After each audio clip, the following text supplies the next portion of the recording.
Hello दोस्तों, नमस्कार। आज है 18 नवंबर। तो आज के एक नए करंट अफेयर में आप सभी का स्वागत है।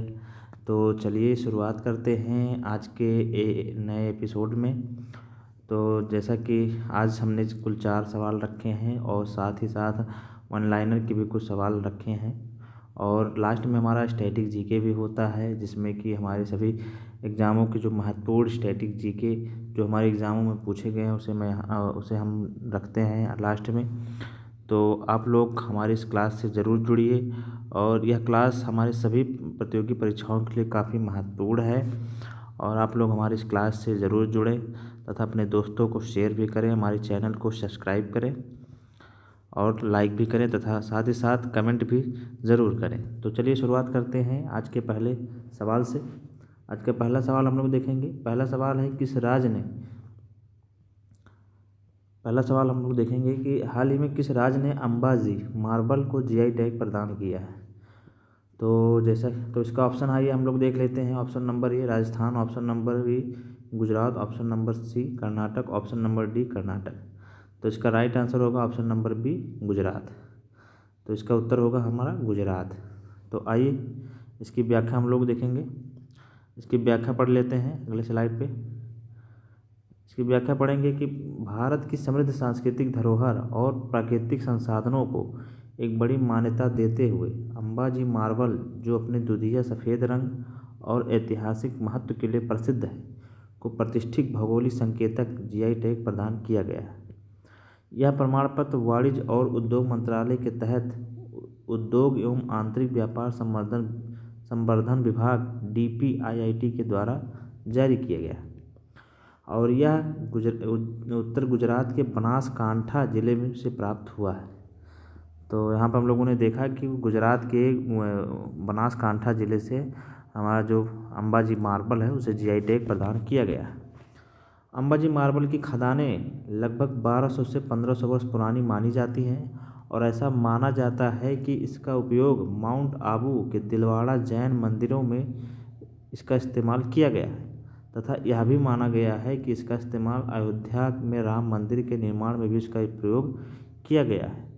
भारत से बाहर यह संगमरमर Miami, Los Angeles, Boston, New Zealand और इंग्लैंड जैसे शहरों में बने मंदिरों, सांस्कृतिक संरचनाओं में उपयोग किया गया है। अंबाजी मार्बल अपनी दुधिया सफ़ेद रंग, उच्च कैल्शियम की मात्रा, अधिक टिकाऊपन एवं प्राकृतिक चमक और मुलायम बनावट के लिए ही जाना जाता है। तो यहाँ पर हम लोगों ने डिस्कस कर लिया कि हमारा जो अंबाजी मार्बल संगमरमर है, इसे हाल ही में जीआई टैग दिया गया है और यह गुजरात का बनासकांठा ज़िले से प्राप्त हुआ है, जो कि अपने दुधिया तथा उच्च कैल्शियम की मात्रा, अधिक टिकाऊपन और प्राकृतिक चमक के लिए जाना जाता है। तो जीआई टैग जो कि भौगोलिक इंडिकेशन होता है, जिसका अधिनियम 1999 में आया था और ये हमारे 10 वर्षों के लिए किसी प्रोडक्ट को एक भौगोलिक प्रमाण पत्र दिया जाता है। तो यहाँ पर हम लोगों ने पहला सवाल डिस्कस कर लिया। अब अगला देखेंगे। अगले सवाल पे चलते हैं हम लोग, अगले क्वेश्चन पे।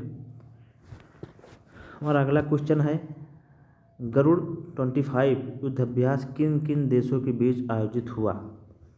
तो इसके ऑप्शन देख लेते हैं। Bharat Indonesia, option number B Bharat France, option number C Bharat रूस, option number D Bharat America. तो इसका राइट आंसर होगा भारत और फ्रांस। जी हाँ, इसका उत्तर होगा भारत और फ्रांस।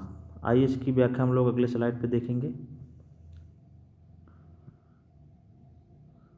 भारतीय वायुसेना IAF फ्रांस की air and space force FASF के साथ द्विपक्षीय वायुअभ्यास गरुड़ 25 के 8वें संस्करण में भाग ले रही है। यह संयुक्त अभ्यास 16 से 27 नवंबर 2025 तक फ्रांस के मोदा मर्सा एयरबेस पर आयोजित किया जा रहा है, जो रक्षा सहयोग को मजबूत करने की दिशा में एक बड़े कदम के रूप में माना जा रहा है। इस अभ्यास में भारतीय वायुसेना ने अपने प्रमुख सुखोई विमान Su-30 MKI multi role fighter aircraft तैनात किए हैं। तो यहाँ पर हम लोगों ने पढ़ा कि गरुड़ 25 युद्ध अभ्यास का 8वां संस्करण हमारे फ्रांस के मोदा मार्सा एयरबेस पर आयोजित किया जा रहा है। इसमें भारत का प्रमुख Sukhoi Su-30 MKI multi role fighter aircraft तैनात किया गया है। तो इसे हम लोग याद रखेंगे। वायुसेना दिवस जो हमारा है 8 अक्टूबर को मनाया जाता है। उसकी स्थापना 1932 में हुई थी और इसके हेड जो है अमरप्रीत सिंह जी हैं। तो यहाँ हम लोगों ने वायुसेना के बारे में जान लिया और इस युद्धाभ्यास के बारे में जानेंगे कि यह कहाँ हुआ था। यह फ्रांस के मो द मरसा एयरबेस में हुआ और यह कौन सा संस्करण है, या इसका 8वां संस्करण है और इसका आयोजन 16 से 27 नवंबर तक किया जाएगा। चलिए अब हम लोग आज के अगले सवाल पे चलते हैं। अगला क्वेश्चन देखेंगे। आज का हमारा तीसरा क्वेश्चन हम लोग देखेंगे कि किस राज्य में सुप्रीम कोर्ट ने सारंडा वन को वन्य जीव अभयारण्य घोषित करने का आदेश दिया है। तो इसके ऑप्शन देख लेते हैं। Option number A Uttar Pradesh, option number B Bihar, option number C Uttarakhand, option number D Jharkhand. तो इसका राइट आंसर होगा ऑप्शन नंबर डी झारखंड। जी हाँ, अब आइए इसकी व्याख्या हम लोग देखते हैं। इसकी व्याख्या पढ़ेंगे। इसकी व्याख्या में पढ़ेंगे। भारत के सबसे समृद्ध एवं पारिस्थितिकी क्षेत्र में से एक संरक्षण के उद्देश्य से सुप्रीम कोर्ट ने झारखंड में सरकार को सारंडा वन को वन्य जीव अभयारण्य घोषित करने का निर्देश दिया है। यह फैसला दुर्लभ जैव विविधता, पारिस्थितिक महत्व और जनजातीय विरासत की रक्षा की आवश्यकता को रेखांकित करता है। झारखंड के पश्चिमी सिंहभूम जिले में स्थित सारंडा वन लगभग 820 से 900 वर्ग किलोमीटर के में फैला हुआ है और यह एशिया का सबसे बड़ा प्राकृतिक साल वन माना जाता है। यह एशिया का सबसे बड़ा प्राकृतिक साल वन इसे माना जाता है और इसे 700 पहाड़ियों की भूमि भी कहा जाता है। जो अपनी बनावट के आधार पर जैसा यह है, इसे इसलिए 700 पहाड़ियों की भूमि भी कहते हैं।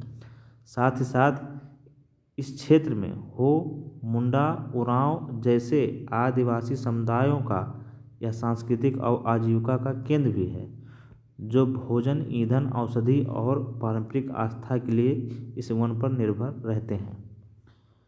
तो यहाँ पर हम लोगों ने पढ़ लिया कि भारत के सबसे समृद्ध पारिस्थितिकी क्षेत्र सारंडा वन को वन्यजीव अभयारण्य घोषित करने का निर्देश यहाँ पर सुप्रीम कोर्ट ने झारखंड सरकार को दिया है और झारखंड में इसे वन्यजीव अभयारण्य में घोषित किया जाएगा। और झारखंड पश्चिमी सिंहभूम जिले में स्थित है और यहाँ पर हो, मुंडा, उरांव जैसे जनजातियाँ का यह आजीविका का केंद्र भी यहाँ पे है।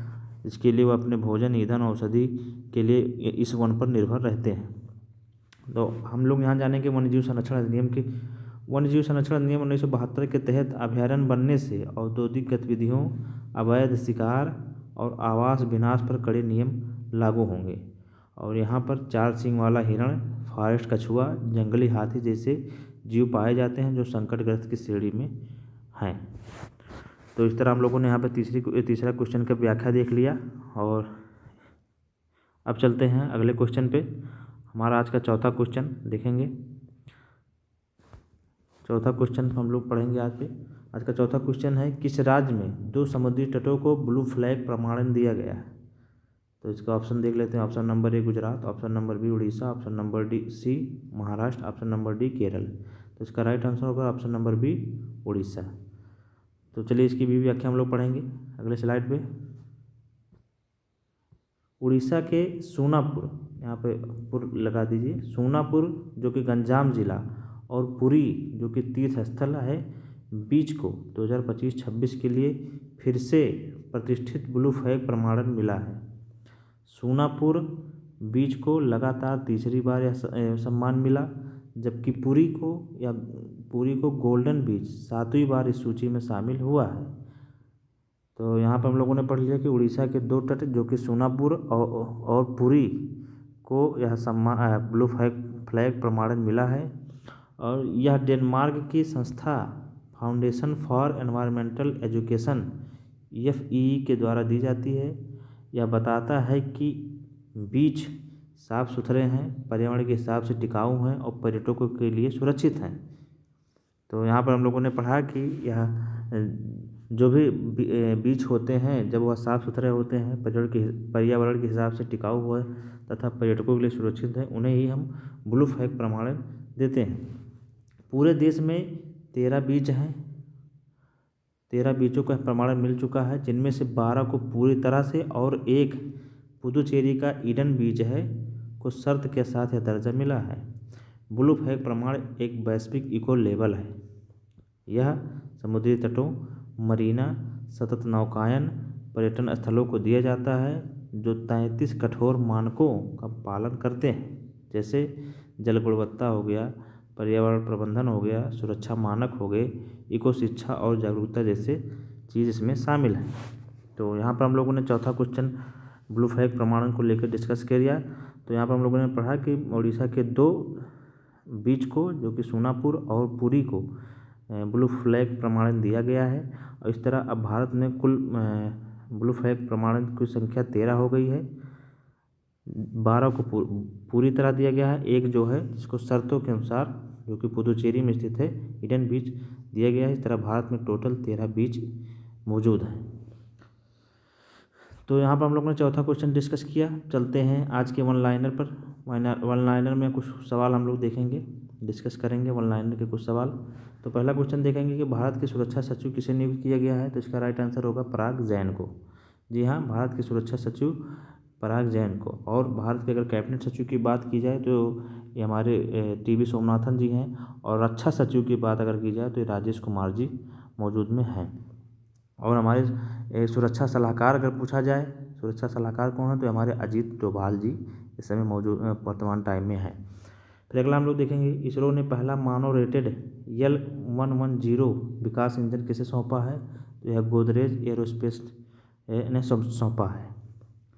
फिर अगला हम देखेंगे, भारत के पहले रिवर टर्मिनल का उद्घाटन कहाँ हुआ। यह हमारे गुवाहाटी में हुआ है।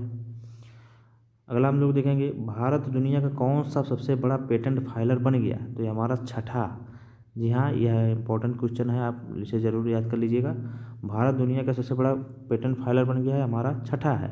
और यूनिकॉर्न में अगर पूछा जाए तो यूनिकॉर्न में भारत का स्थान तीसरा है। 64 यूनिकॉर्न के साथ हमारा यूनिकॉर्न में 3rd स्थान है। अगला फिर देखेंगे, किस राज्य ने सभी जिलों के वृद्धाश्रम स्थापित करने की घोषणा की है। तो यह राज्य होगा हमारा नागालैंड। इसका राइट आंसर नागालैंड हो जाएगा। नागालैंड के सभी राज्यों में नागालैंड के सभी जिलों में वृद्धाश्रम स्थापित करने की घोषणा की गई है। फिर अगला हम लोग देखेंगे, 13वें अंतर्राष्ट्रीय पर्यटन मार्ग का उद्घाटन किस राज्य में किया गया। तो ये हमारे सिक्किम में किया गया। 13वें अंतर्राष्ट्रीय पर्यटन मार्ग का उद्घाटन हमारे सिक्किम राज्य में किया गया। तो ये हमारे यहाँ पे कुछ वन लाइनर के फैक्ट है जिसे हम लोगों ने डिस्कस कर लिया। अब हम लोग चलेंगे आज के स्टैटिक जीके के पोर्शन पे। स्टैटिक जीके में आज हम लॉर्ड डलहौजी के द्वारा डॉक्ट्रिन ऑफ लैप्स के द्वारा जितने भी राज्य को हड़प नीति के तहत मिलाए गए थे उनको हम डिस्कस करेंगे।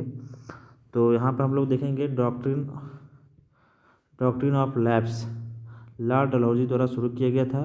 इसके तहत डलहौजी ने सतारा को सर्वप्रथम 1848 में मिलाया। उसके बाद जैतपुर और संभलपुर को 1849 में मिलाया। फिर उसने उदयपुर को 1852 में मिलाया।